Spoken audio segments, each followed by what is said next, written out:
저희가 지난주에 남유다와 북이스라엘이 갈라지는 이유에 대해서 저희가 좀 보았습니다.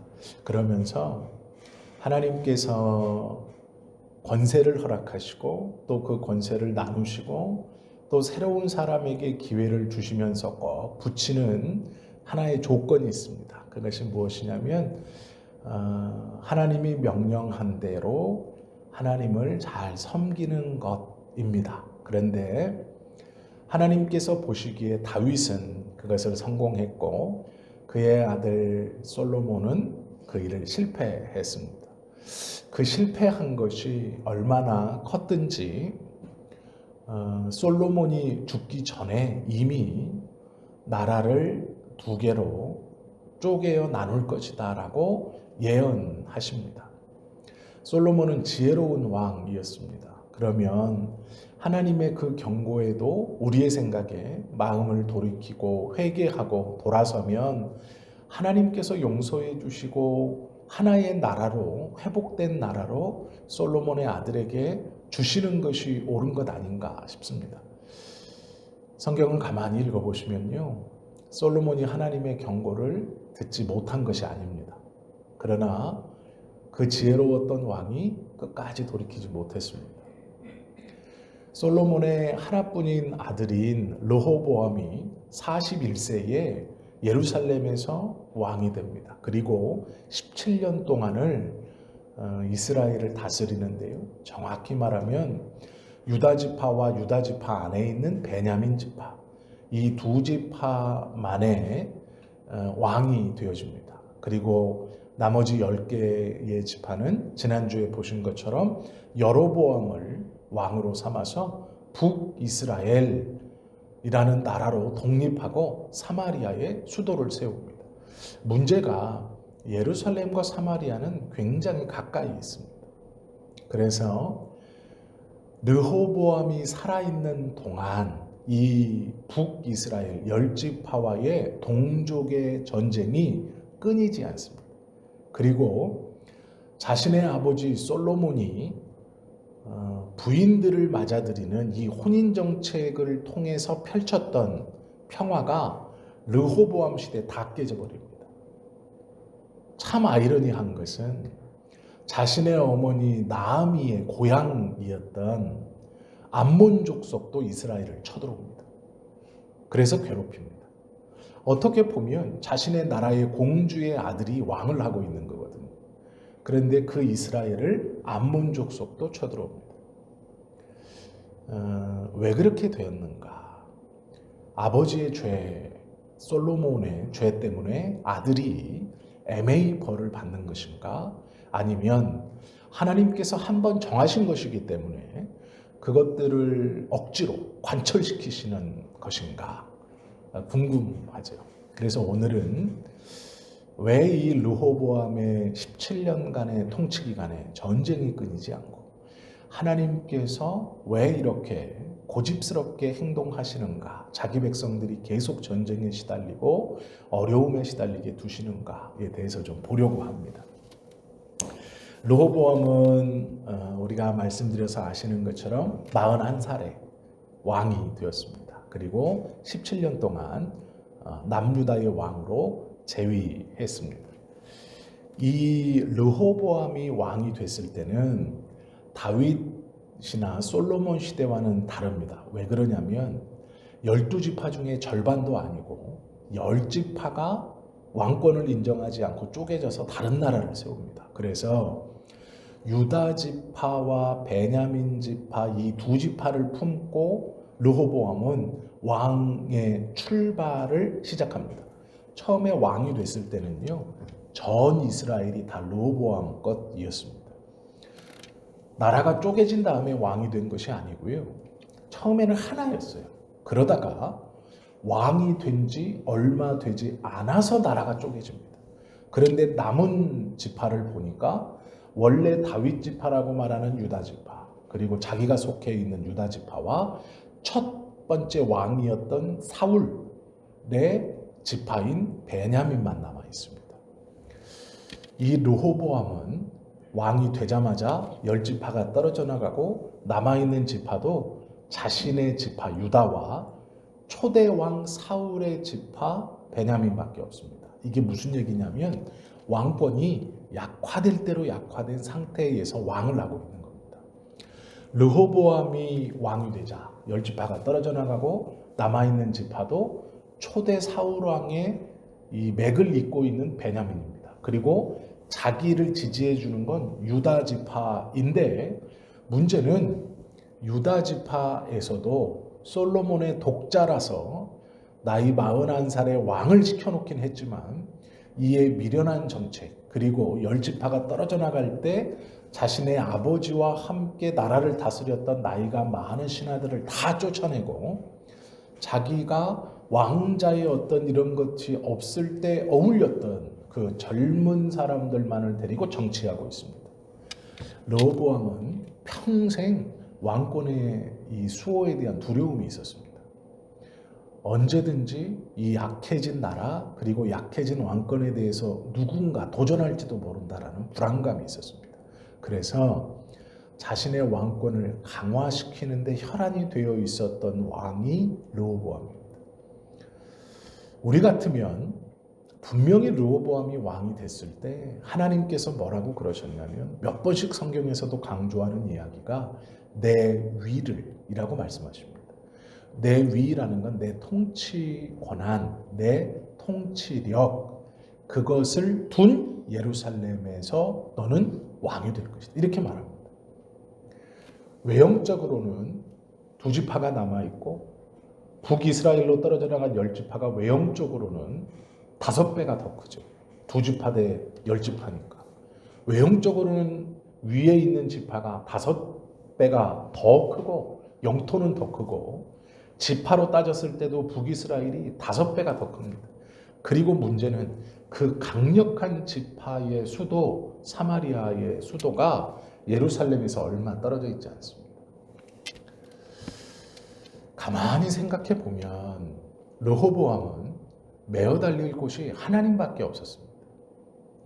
약해진 국력, 땅덩이, 10지파의 배반, 위태위태한 왕권 이걸 지켜주실 분, 이거를 붙들어 주실 분은 하나님밖에 없었습니다. 그런데 문제는 이 르호보암은 17년 기간 동안 왕권을 강화시키기 위해서 갖은 수를 씁니다. 어떤 수만 빼고 쓰냐면 하나님께 매어 달리는 것만 빼고 머리를 다 굴립니다. 르호보암의 잘못된 정책으로 나라가 쪼개졌고 끝까지 잘못된 정책을 고수합니다. 그런데 우리 생각에 솔로몬의 아들이고 다윗의 손자면 이 나라가 하나님께서 허락해 주시고 하나님이 약속의 땅에 약속의 백성들을 위해서 세워주신 나라라는 걸 충분히 알 수 있었을 것인데 왜 이렇게 고집스럽게 르호보암은 죽을 때까지 하나님 앞에 돌아오지 않았을까 궁금합니다. 충분히 알 수 있죠. 다윗이 할아버지입니다. 솔로몬이 아버지예요. 그런데 르호보암은 하나님을 찾지 않아요. 문제는 그의 가정사에 있습니다. 왜 그러냐면 솔로몬에게는 많은 부인들이 있었습니다. 그리고 그 많은 부인들 중 하나가 이 르호보암의 어머니인 나아마, 나미, 나아아라고 여러 이름으로 불리는 여인인데요. 암몬 족속입니다. 문제는 암몬은 밀곰이라고도 부르고 몰렉이라고도 부르고 말렉이라고도 부르고 밀몰이라고도 부르는 우상을 숭배하는 민족이 이 암몬 족속입니다.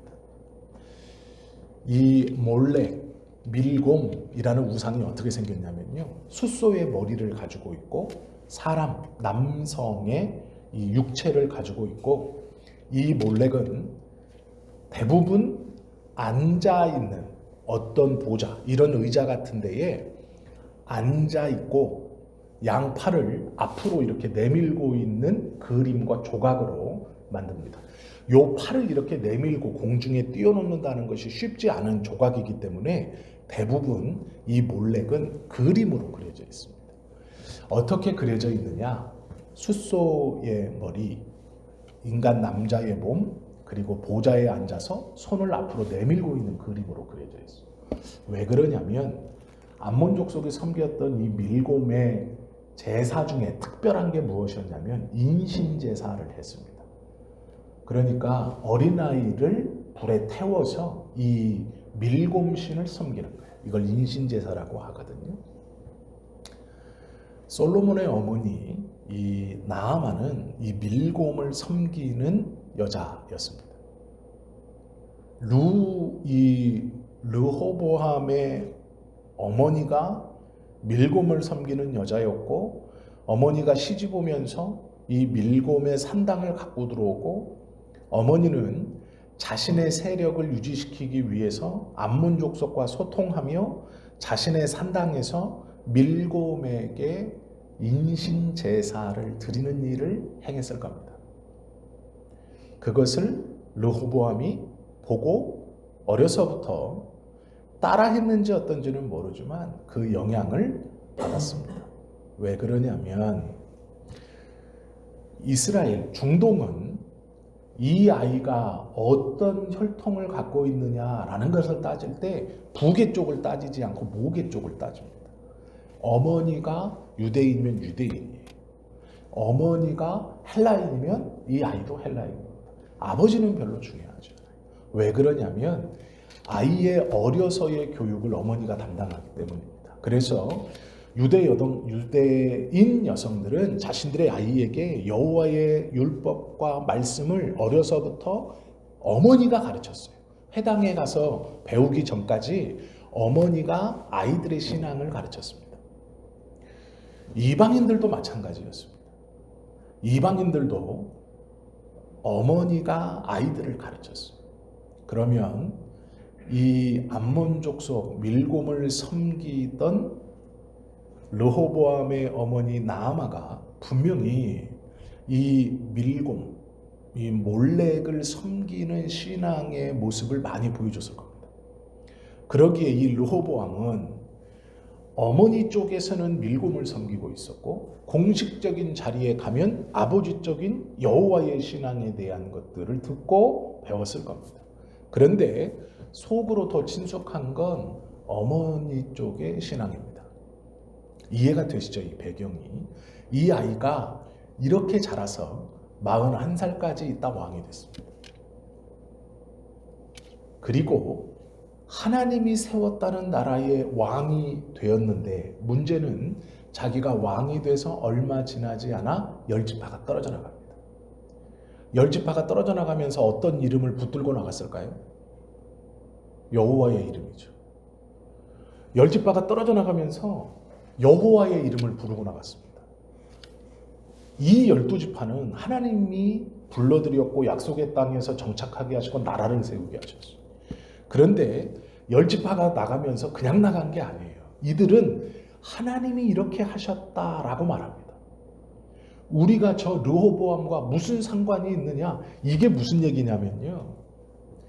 저 암몬 족속의 아들, 정확히 말하면 저거 암몬 족속인 르호보암과 우리 이스라엘, 정통 이스라엘, 우리와 무슨 상관이 있느냐 이런 얘기예요. 이해가 되시죠?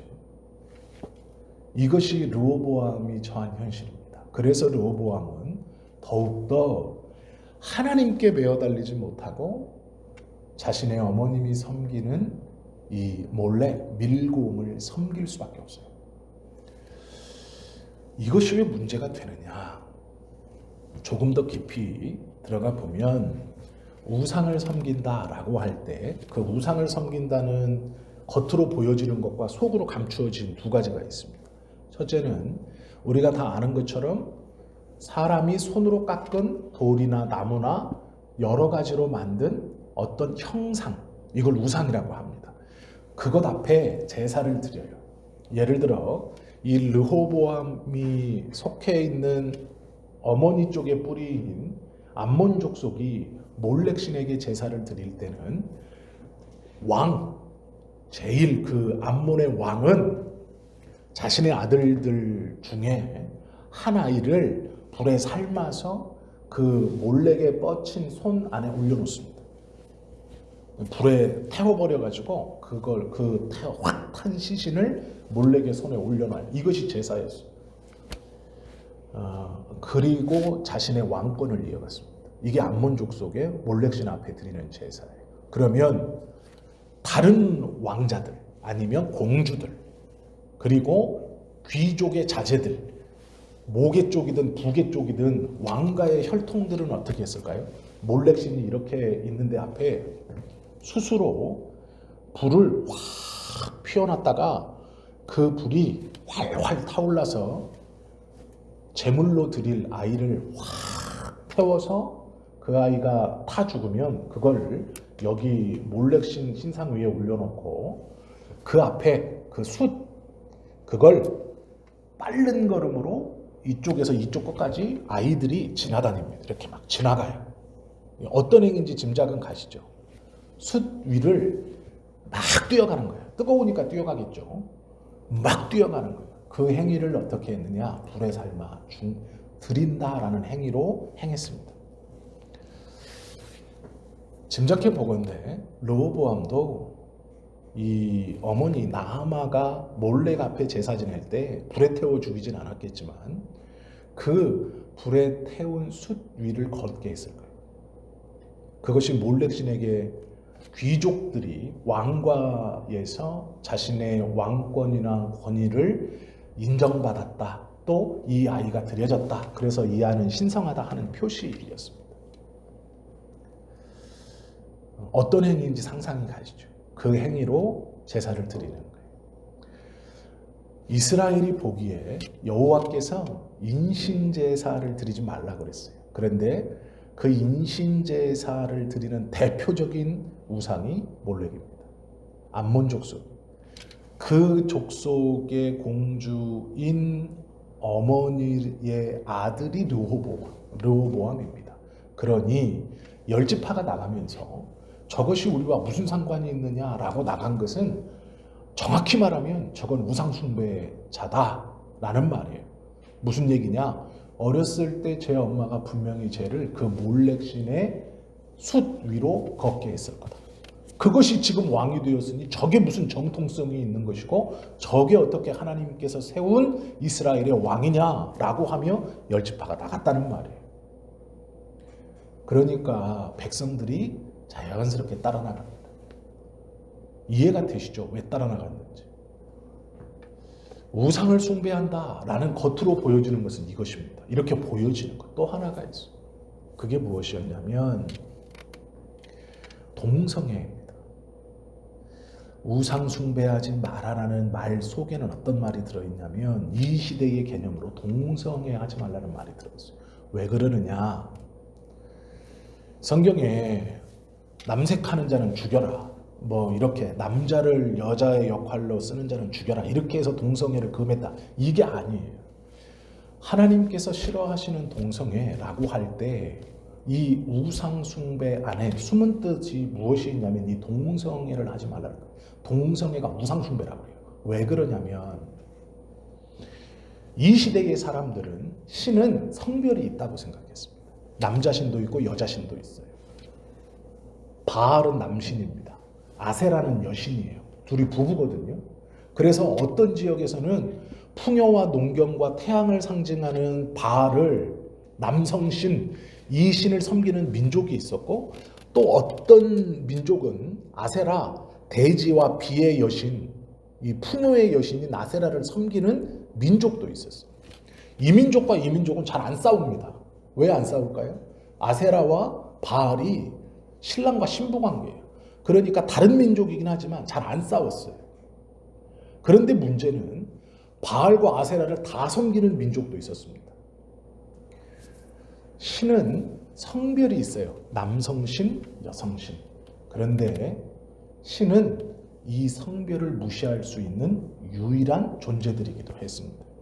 이게 무엇이냐면 분명히 남성신이고 분명히 여성신인데 아세라 혼자서 아이를 갖고 잉태하고 낳기도 합니다.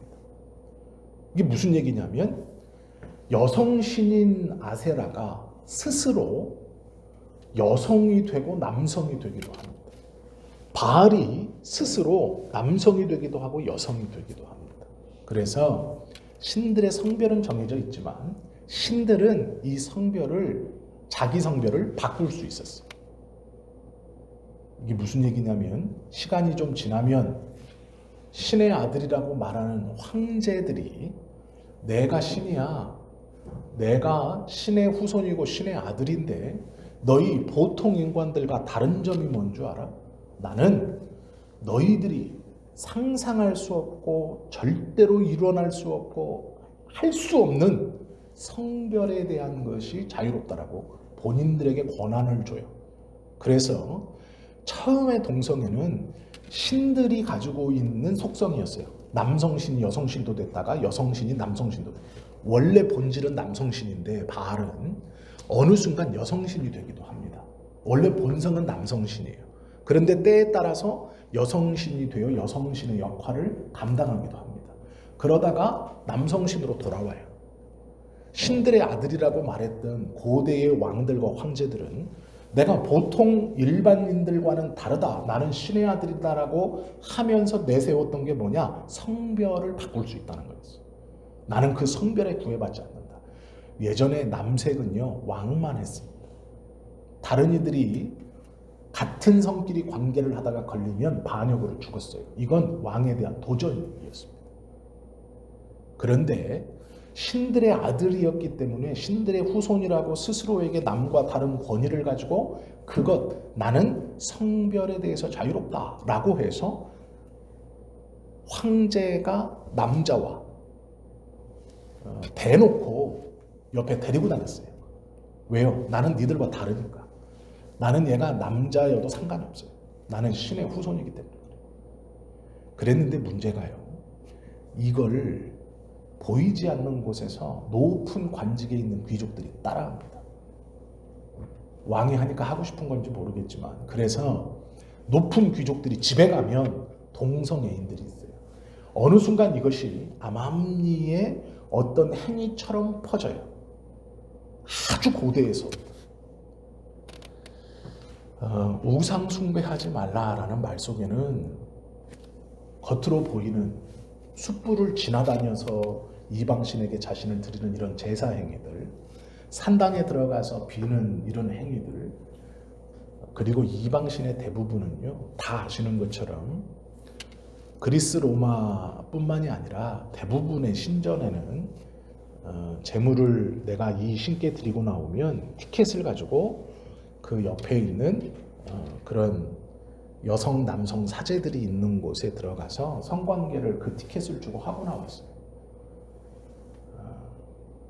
이것이 고대뿐만 아니라 그 전부터 고대 근동에서 있었던 이방신들이 신에게 제사를 드리고 신의 아들이고 신의 권위를 누리는 거였어요.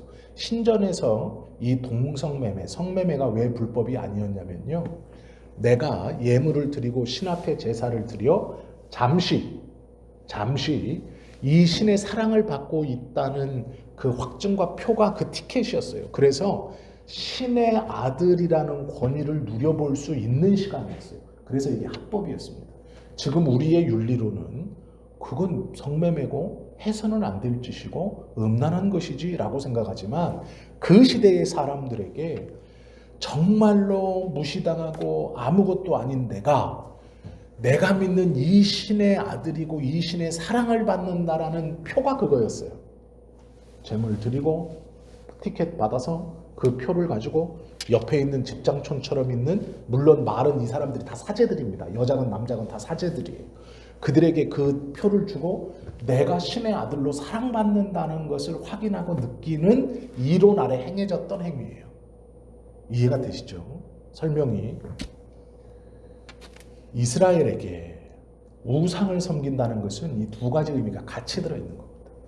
르호보암이 우상 숭배를 한다라고 말하는 것, 우상을 숭배하지 말라라고 여호와께서 명령하신 것은 겉으로 보이는 돌로 깎은 것, 나무로 깎은 것, 이런 나 아닌 다른 신을 섬기는 행위를 하지 마라. 그리고 또 하나는 이 동성이에요. 관계를 하지 마라. 이건 우상숭배예요. 그래서 동성 남색하는 자를 죽이라 하는 것은 우상숭배자를 죽이는 것과 똑같은 행위예요. 하나님께서요, 형상을 만들지 말라라고 말씀하신 이유는 그 당시 예수님 시대에도 그랬고 그 전에도 이방신들은 산당에 형상을 놓고 그 형상 앞에 제사를 지내면 나는 신의 사랑을 확인할 수 있는 자격을 얻었기 때문에 그 신전에서 발급하는 티켓을 가지고 신전에 있는 사제들이 모여있는 소위 성을 살 수 있는 곳에 이 티켓을 내고 내가 신의 사랑을 받고 있다, 신의 자녀다라는 확인을 받고 집으로 돌아갔다는 거예요. 근데 하나님은 그걸 아예 하지 말라고 그랬어요. 그래서 어떻게 했느냐, 아무나 들어오지 마라. 내 지성소 안에 아무나 들어올 수 없다. 왜요? 신의 사랑을 받는 거 아니다, 이렇게 선언하시는 거예요. 한 지파를 세워서 너희들 중에서도 12반차를 쫓아서 큰 지성소 안에 매일 대제사장이 들어가서 촛대에 기름도 바꿔주고 진설병 떡도 바꿔야 되고 하지만 아무나 들어오지 마라. 왜 이렇게 말씀하시는지 이해가 되시죠? 여호와께서 성막 안에 지성소를 놓고 법궤를 놓고 그곳에 천사 2개를 두루두루 졸업해서 날개로 이렇게 법궤를 싸게 하시고 그 앞에는 대제사장만이 들어오게 했어요. 그것도 공식적으로 들어올 때는 대속제일만 들어왔어요. 그 전에는 다 비공식이에요. 왜 그랬느냐? 이방신들의 신을 섬기는 것과 여호와를 섬기는 것은 완전히 다른 거예요. 여기는 돈을 내고 들어가서 제사 지내고 티켓 가지고 내가 신의 사랑을 받는다라고 하고 남자를 골라도 되고 여자를 골라도 돼요. 그리고 돌아가는 거예요. 이게 신을 섬기는 행위이고 제사 이후의 행위였어요. 그런데 여기는 달라요. 여호와 신앙은 완전히 달라요. 그거 자체가 없어요. 그리고 제사를 아예 사람을 정해서 너희들만 성전에 출입할 수 있다, 이렇게 정해놨어요. 그러니 이런 특성을 아예 막아버린 거예요. 이스라엘 백성들이 보기에 이방신들을 섬긴다라는 건 이 두 가지가 같이 있어요. 순수 신앙을 가지고 내가 정말 신의 사랑을 받는구나, 그것도 있었겠죠. 극소수 사람의 본성이 어떤가요? 그렇지 않아요.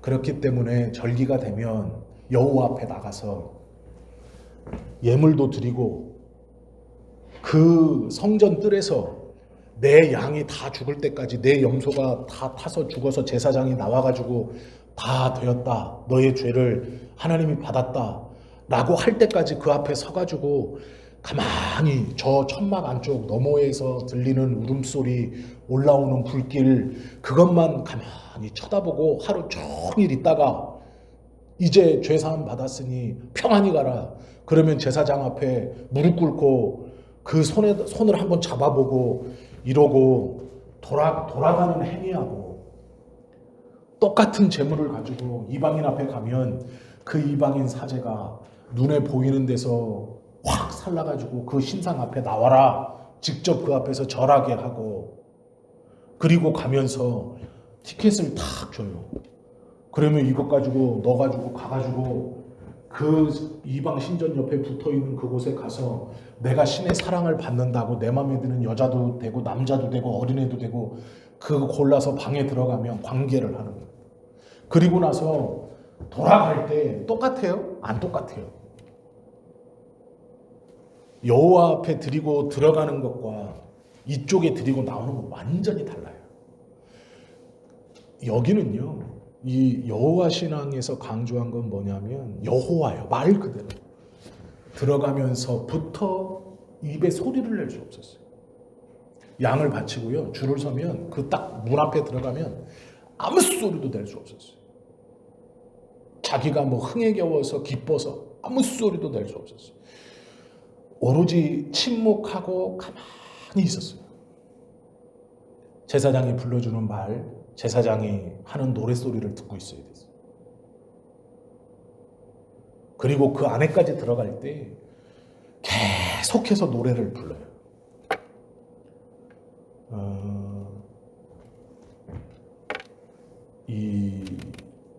지금도 이스라엘 백성들은 6월절 절기가 되면 똑같이 제언을 하는데요. 아가서, 우리 성경에 있는 아가서 있지 않습니까? 이 아가서를 일주일 내내 한 장씩 계속 중요한 절기 앞에 이 아가서를 불러요. 한 장씩 한 장씩. 그러니까 이스라엘이 하나님 앞에 나아가기 전에 하는 일이 뭐냐면 큰 소리로 찬송하는 거예요. 그리고 나서 성막 안으로 딱 들어가면 그때부터는 찍소리 못 해요. 찬송도 못 불러요. 가만히 있는 거예요. 찬송은 성막 밖에서 부르는 거예요. 이 성전 밖에서. 그리고 이 남자의 뜰 안에 딱 들어오면 그때부터는 침묵이에요. 아무것도 할 수 없어요. 그 자리에 서서 오로지 제사장이 들어가는 것, 나오는 것 하는 말만 듣는 거예요. 가만히 있는 거예요.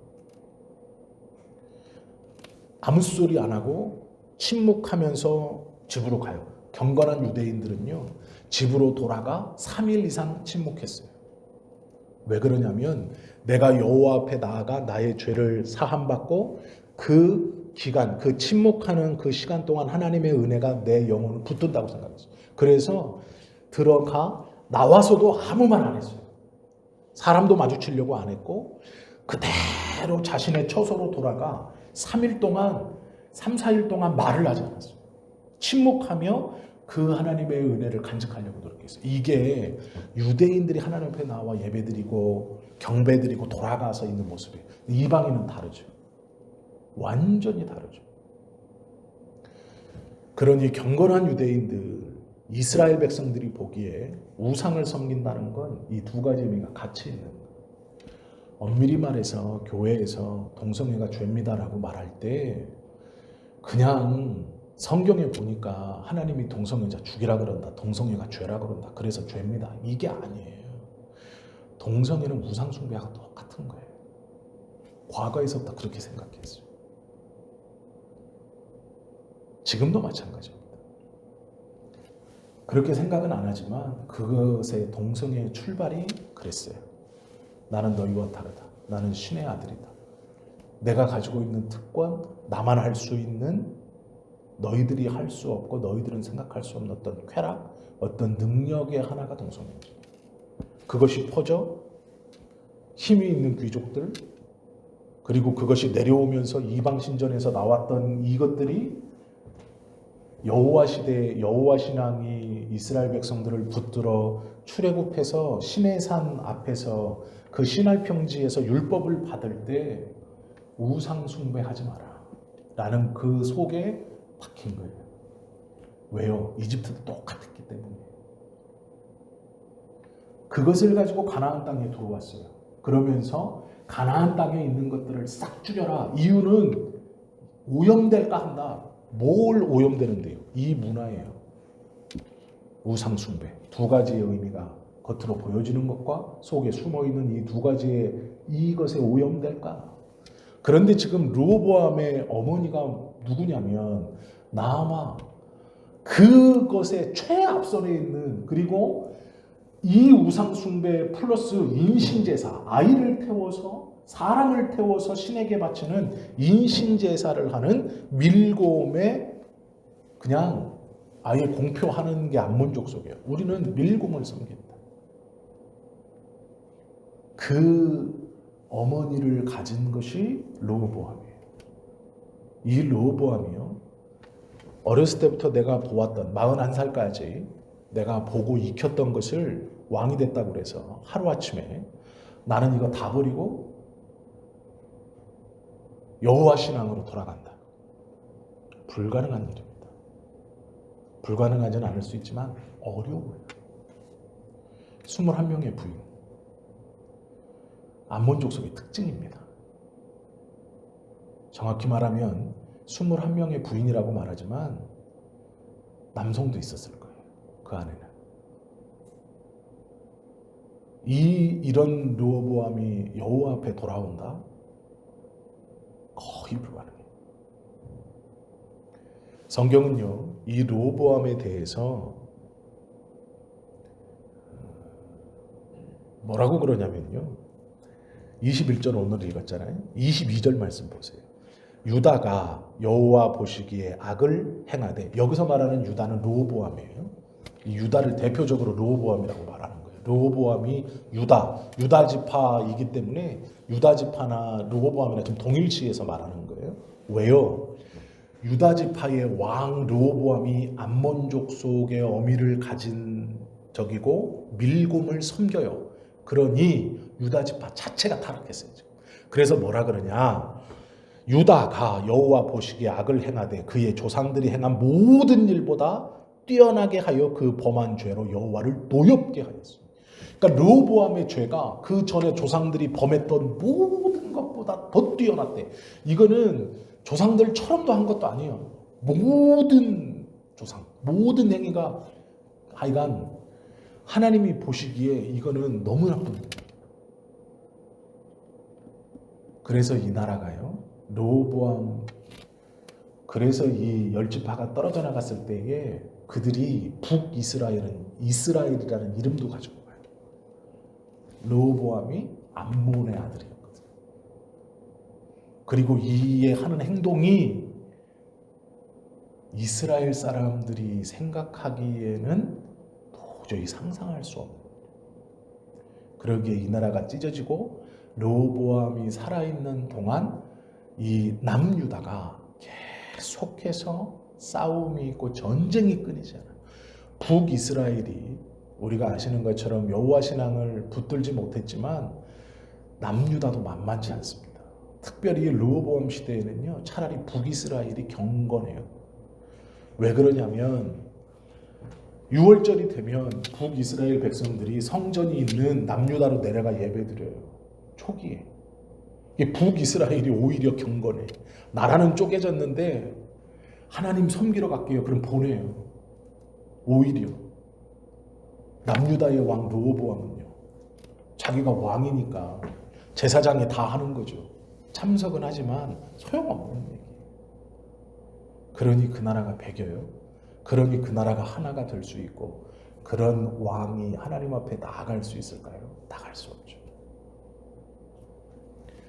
이것이 르호보암의 상태였고 상황이었어요. 그런데 문제는 왕이 이러니 백성이 다 똑같이 따라해요. 백성이 왕의 행태를 따라해요. 그래서 르호보암을 유다가라고 표현해요. 백성들에게 이 우상 숭배하는 이것을 가르치진 않았겠지만 백성들이 쫓아갑니다.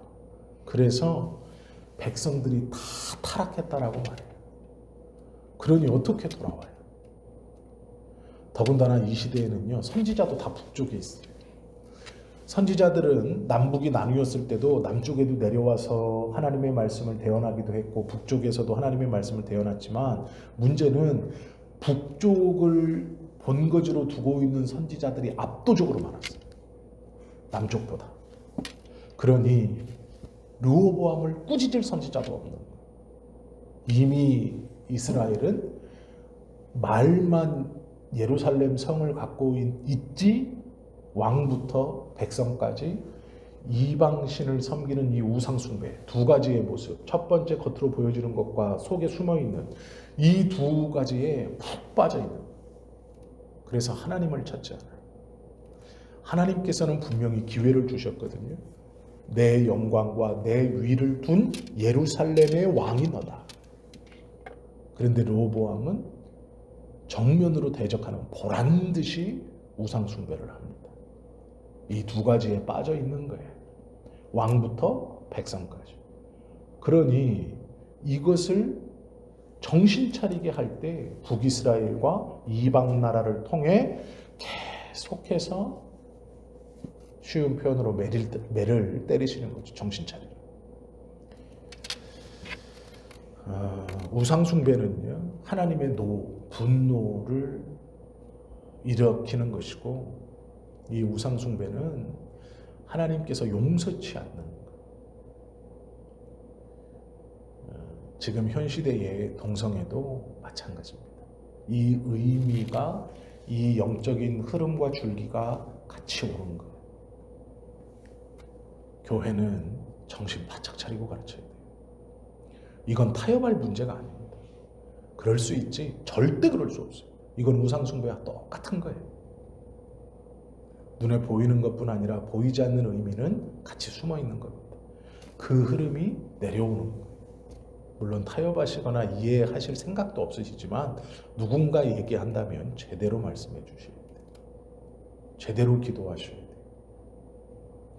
동성애는요 우상숭배와 똑같아요. 우상숭배는요 악한 영을 섬기는 겁니다. 정확히 말하면 악한 영에 붙들려 하는 행위예요. 그것은 이스라엘에게는 어려움이 닥치죠. 이 당시에 예루살렘 성을 지키려고 곳곳마다요 이 군성을 지어놨어요. 그런데 모압 왕, 애굽 왕, 시삭 이런 모압 왕 이런 왕들이 이 성을 다 무너뜨려 가지고요. 예루살렘은 그냥 보호성도 없이 주변에 막강했던 성들을 다윗과 솔로몬 시대에 세워놨거든요. 다 뺏기고 다 무너뜨려서 그냥 예루살렘 덜렁 서 있어요. 위태롭게. 자, 언제 망하고 무너져도 이상하지 않을 만큼. 왕 한 명이 잘못된 신앙을 받아들이고 그 부모의 잘못된 신앙의 모습이 그 영향을 받은 아이가 왕이 되어 그 나라를 타락시키고 하나님의 징계 안에서 그 백성이 신음하고 또 죄가 죄인지 모르고 따라가는 이 말도 안 되는 모습이 지금 이스라엘의 모습이죠. 우리도 정신 바짝 차려야 됩니다. 겉으로 보여지는 것, 겉으로 말하는 것에 현혹되시면 안 돼요. 르호보암이 회복할 수 없었던 이유는 그의 마음이 완악해서만은 아니에요. 그의 부모, 그의 성장 배경, 그리고 그의 생각과 그의 삶이 오직 오롯이 그것에 잡혀 있었기 때문입니다. 그러기에 하나님의 징계 가운데 들어갈 수밖에 없었죠. 우리가 이 르호보암의 이야기를 나누면서 또 들었습니다. 반면교사로 삼아서 신앙 안에 영적인 깨끗함, 우리가 정말로 지켜야 할 것을 지킨다는 것이 어떤 건지, 우상숭배라는 것이 무엇을 의미하는 것인지 그것들을 좀 잘 깨닫고 하나님께서 기뻐하지 아니하는 것들은 좀 과감히 버리고, 그건 사람이 좋은 것과 상관없습니다. 그런 생각을 과감히 버리고 하나님께서 기뻐하시는 성결함을 가지고 살아갈 수 있는 저와 여러분이 다 되실 수 있기를 예수님의 이름으로 축원합니다. 기도드립니다.